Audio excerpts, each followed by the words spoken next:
अस्सलाम वालेकुम स्टूडेंट्स, कैसे हैं आप सब? खैरियत से हैं? आज के लेक्चर में जैसे हमने लास्ट टाइम चार्ल्स लॉ की बात की थी, तो हम आज का जो लेक्चर है इसमें एक्सपेरिमेंटल वेरिफिकेशन करेंगे कि चार्ल्स लॉ की जो मैथमेटिकल फॉर्म हमारे पास आई थी, क्या वो इक्वलिटी को होल्ड करती है, क्या वो ठीक है या नहीं है। इससे मुताल्लिक आज के लेक्चर में हमने डिस्कस करना है।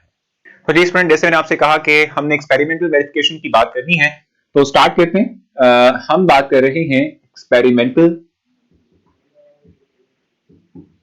Verification of Charles law. देखिए, जहां तक बात है एक्सपेरिमेंटल वेरिफिकेशन की, हमारा जो मैथमेटिकल एक्सप्रेशन आया था कौन सा, हमने कहा था कि v1 बाय t1 इक्वल होता है v2 बाय t2। हमने इसको प्रूव करना है कि ये एग्जैक्टली ठीक है, यानी इसमें जब हम वैल्यूज को इंसर्ट करेंगे तो ये इक्वल वैल्यूज प्रोवाइड करेगा। यही हमने जो है वेरीफाई करना है थ्रू एक्सपेरिमेंट। अब एक्सपेरिमेंट के लिए हम क्या करते हैं, एक सिलेंडर ले लेते हैं और लेट्स सपोज मेरे पास ये सिलेंडर है जिसमें कि मैंने गैस इंक्लोज की हुई है। फॉर एग्जांपल ये मेरे पास सिलेंडर जिसमें कि हमारे पास कुछ गैस के मॉलिक्यूल्स मौजूद हैं। टोटल वॉल्यूम जो इस वक्त इस गैस का है जो इसने ऑक्यूपाई किया हुआ है, ये इसका इनिशियल वॉल्यूम है और इस इनिशियल वॉल्यूम को हम V1 कहते हैं और ये V1 वैल्यू हमारे पास कितनी है, 50 सेंटीमीटर क्यूब। ये 50 सेंटीमीटर क्यूब क्या है, it is the initial value, initial volume of this gas. ठीक है, जब हमारे पास टेम्परेचर क्या था, हमारे पास टेम्परेचर T1 है 25 डिग्री सेंटीग्रेड। 25 डिग्री सेंटीग्रेड हमारे पास इनिशियल टेम्परेचर है जो हमने से प्रोवाइड किया हुआ है। ठीक हो गया।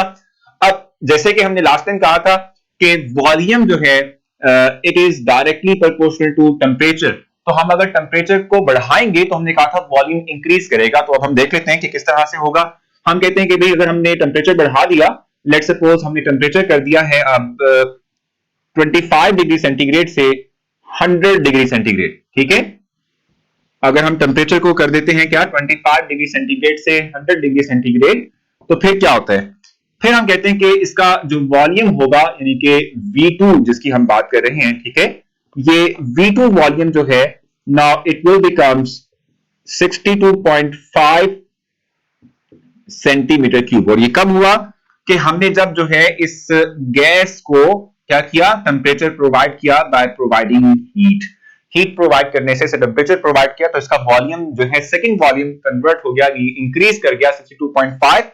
जब हमारे पास टेम्परेचर था यानी कि फाइनल टेम्परेचर T2 था हमारे पास कितना, 100 डिग्री सेंटीग्रेड। ठीक है, ये हमने एक्सपेरिमेंट कर लिया और देखा कि bye increasing temperature gas expand करती है। ये नॉर्मल ऑब्जर्वेशन भी है, जैसे भी आप जो है जिस भी गैस का आप टेम्परेचर रेज करेंगे गैस का वॉल्यूम एक्सपेंड कर जाएगा। So by increasing temperature the volume of the gas will becomes higher, यानी कि वो इंक्रीज कर जाएगा। ठीक है, अब देखो ये वैल्यूज हमने इंसर्ट करनी है और इस जो मैथमेटिकल फॉर्म है इसको प्रूव करना है कि ये ठीक है।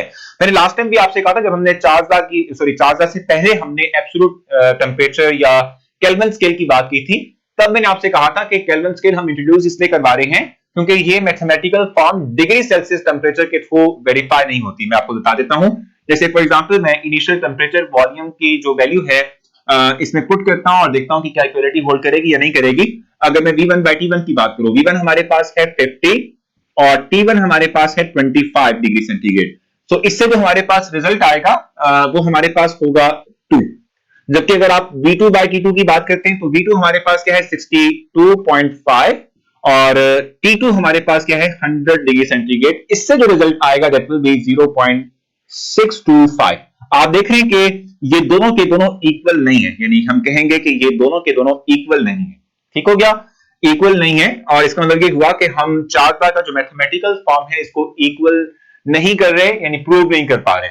इसीलिए फिर हमने कहा था कि हम टेम्परेचर को डिग्री सेल्सियस से केल्विन में कन्वर्ट कर लेते हैं, क्योंकि केल्विन में कन्वर्ट होने के बाद ये इक्वेशन और ये एक्सपेरिमेंट बिल्कुल ठीक साबित हो जाएगा। तो देख लेते हैं भी, हमने कहा था कि हम टेम्परेचर कैसे कन्वर्ट कर सकते हैं केल्विन में, कि जो भी आपके पास टेम्परेचर होगा आप उसमें 273 ऐड कर दें। ठीक है, तो अगर आप 273 25 में ऐड करते हैं तो क्या होगा, 50 डिवाइडेड बाय 25 प्लस 273 ये होता है 298। यहां से आपके पास वैल्यू आएगी 0.167। ठीक है, ये 167 या अप्रोक्सीमेट 167 आएगी। जब इसको आप जो है करेंगे राउंड ऑफ करेंगे तो ये 0.167 298 आ जाएगी। ठीक है, यहां से आ रही है 50/298 करके भी देखिएगा। ठीक है, और अगर आप इसकी बात करते हैं तो ये होगा 62.5 डिवाइडेड बाय 100 प्लस 273, क्योंकि 100 डिग्री सेंटीग्रेड है, इसको आप केल्विन में कन्वर्ट करेंगे तो 100 प्लस 273 करेंगे, तो ये हो जाएगा 373। इसको आप डिवाइड करें तो इससे भी आपके पास आंसर सेम ही आएगा 0.168। तो आप देख रहे हैं कि by this experiment, by increasing temperature the volume increase in such a way the ratio of volume and temperature give us the same value. तो ये जो मैथमेटिकल फॉर्म है इनके थ्रू हम कहते हैं कि वेरीफाई हो चुकी है, और चार्ल्स लॉ में जो कही गई बात थी वो बिल्कुल ठीक है, वो सच साबित हो चुकी है। तो ये है हमारे पास एक्सपेरिमेंटल वेरिफिकेशन चार्ल्स लॉ की, जो जे चार्ल्स ने हमें बताया, हमें प्रोवाइड किया कि वॉल्यूम और टेम्परेचर आपस में डायरेक्ट रिलेटेड हैं जब हमारे पास प्रेशर और अमाउंट ऑफ गैस कांस्टेंट रहेगी। सो होपफुली आपने ये पॉइंट जो हमने डिस्कस किया समझ लिया। कोई पॉइंट अगर रह गया हो तो मोस्ट वेलकम, आप मुझसे पूछ सकते हैं, मैं आपको जरूर जो है समझा दूंगा। अपना ख्याल रखें, मुलाकात होती है आपसे नेक्स्ट लेक्चर में, तब तक के लिए अल्लाह हाफिज।